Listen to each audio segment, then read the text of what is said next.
found that they used to teach in the universities. Industry developed facilities in the institute. We just utilize them when students are not there. They used to send their employees to be trained there in vacations. That is the kind of impact for them 25-30 years back in France. We never had agriculture in India. Okay, it will be interesting expert. Do you have something to say on it? Yeah, you mentioned that what I understand is we do interact with academia. We do come up with ideas what our company's requirements are, because as he said that you have to pick up who has the best ideas. But then at the same time, since we do not find always those available, we actually go and tell them. But where we lack is the expectation management. So it does not align. And then when you say that you have some ideas, but you have it in the lab scale, but it is not scalable, and which industry has, and that is where it fails most of the time, we have seen. So maybe we have to work a little better in bridging that gap. You might be having in the shake class, you have good ideas, but we, at the end of it, the industry has to make the money. It has to be actually going through the acid test, and it has to be going through what you call the economic way of looking at it. And if it is not done the right way, it will not go out as a final product. And as Anuj said, that it has to go through a lot of QC requirements. So there we are lacking today. We probably need to do a better job. I would call upon Raghu to kind of share both sides of the story and what happened. And then Dr. Deshmukh. I will first share my views from the point of view of an academic person. The participation of an industry with the collaboration with academia has plus and negative sides. One is, for example, when I was in NAO, we used to get a number of sponsored projects. Industries used to come and say, I will give you money to do this work. Many of us, including me, stayed away from that because we wanted to pursue purely our own ideas which did not have relevance with industries. I think that's very important. I am pursuing my dream. I don't want to be interpreted by what the industry says you do. That takes away my time from my dream. But at the same time, the industries are needed for academia, for an important reason, because for many of those who claim that they are doing biotech, they are actually trying to reinvent the wheel.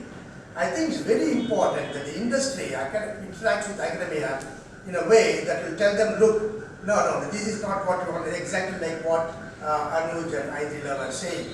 But at the same time, when an industry comes to an academia, they expect something which is ready on a platter, more or less. And that should not happen. If you take the USA or Japan, I know well, many industries support academia over a long period of time. Well, many industries say we can't afford that. I don't see why they can't afford that. Well, they give a direction, but they should look at a product from a time length of 5 or 10 years. Why not? If the industry says we are also constrained with funding, I think the government probably, in my opinion, has incentives like tax incentives. Why not use that and support a long-term project for academia? They need that. Academia are constrained very much by funding resources. They get some funding from government for the basic ideas, but then for the long term, I think industries should encourage long-term projects, probably by using government schemes like this. I see very few of that happening in the country. I have tried to encourage a medical college in Chennai to get an antiviral polysaccharide project from industry. And then they said, no, we have to wait for 2 years before this comes out.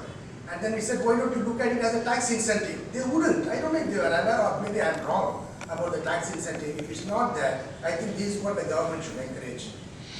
I think the issue on funding is there's a funding constraint on both sides. Okay? But in other countries, like all developed countries, if you see, if you take the data, then you find that their academia is more nourished by the private companies, and their situation is also same, that they are not giving right now products. They are also not developing, but their industries are so visionary that maybe that today this product is not available, but tomorrow that may work. We'll come to your point in a moment. I just want to hear Dr. Deshmukh Actually, I'm interacting with academia also, and I was with a part of industry. There are 2-3 sectors in academia as well as industry. There are some academic places there is no infrastructure. State government, there is less infrastructure. If you go to some central universities, Put the mic close. Put the mic closer. Closer to you. that is well equipped. So expecting something from there is no facility and very poor infrastructure will be our failure. Even in the industry, if you look, there are 2-3 types of product: short-term product, short-term, medium and long-term. Short-term and medium we can expect from the academia, but long-term industry has to invest of its own because it requires a lot of money. Suppose you want to develop a drug, starting from getting a culture to getting a compound, it takes around 15 years. When I was the part of at Frankfurt, we have got a culture, we got a compound in 1992. Today, 2014, it is in the clinical trial phase 3 and 4 in between, not even seeing the light as a drug. So, there is a lot of money is invested. So, academic people will not help in that. Only we have to invest of our own. So, in the interaction for medium size or low target things, we can depend on academia, but not for long. And money will be very important factor in all these things. So, yeah, thank you. So there is a need. See, there is no doubt that the quality of the human resources on both sides are very high. I mean, there are intelligent people on the university side, extremely intelligent people, extremely capable people, and there are very capable people on the academic side. Why would they not be attracted to each other? You know? And the reason is, of course, there are priorities, and the government can do a lot about making sure that the priorities are converged. I mean, the priorities, if the government judges just by teaching and by output, and in the case what Raghu was mentioning, if they give them too much of a protected time, which means their ability in academia to get funds to do their research is not dependent upon whether they translate it as just a dream, pursuing their own dream, then it becomes a very individual driven thing. It's not mandated. I think there is definitely a role for government to ensure incentive, and there are small movements in that happening. But even if you were to take that away, what would attract people to each other? And I can tell you for sure is that if industry knows something that academia doesn't, and if academia knows something that industry doesn't, then you want each other. What is the source of that knowledge? You know, and this I learned the hard way, and I figured out, if you're in industry, you rarely ever rely on published literature. Because you know when you publish, it's already 1.5 years to 2 years out of date. And what gets published is not is basically what's not important. I mean, this is the sad truth. And what's important is never revealed. Okay? So the way industry thrives is not by reading publication, but is by hearing and listening.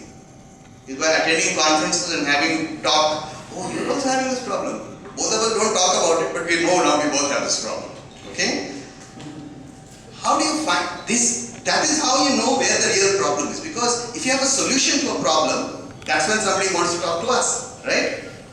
What do we do here in academia? We read literature. This is the latest publication, so it must be latest, but I'm sorry to say it is outdated. Okay? And many times we see that.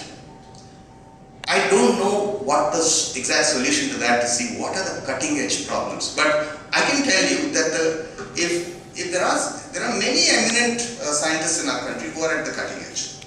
How do they get their information? They get their information by networks. They don't get their information on papers, they get their information by visiting other people's lab, looking at that. When one comes back fresh, one from PhD, one is probably working on a cutting edge problem. But without that feedback or this casual interaction, it's not going to happen. Unfortunately, that is all people driven. Okay? You have to, I mean, those of you who took the effort to actually come here in spite of the venue are actually interested to do this. So you will reach out. Okay? The same is true on the industry side. Okay? There are certain people who actively go and reach out because they recognize the value. Okay? We have to create more such forums for this to happen. That is when you will see, I mean, we can already see that there are constraints on both sides. Not that one thing, I mean, there is a lot of admiration on the industry side for the capabilities of academia. There is a lot of admiration on the academia for the capabilities that industries have. There is really nothing to be gained by staying away. We have to find reasons for people to come together. Okay? And the reason will always be cutting edge knowledge. Yeah.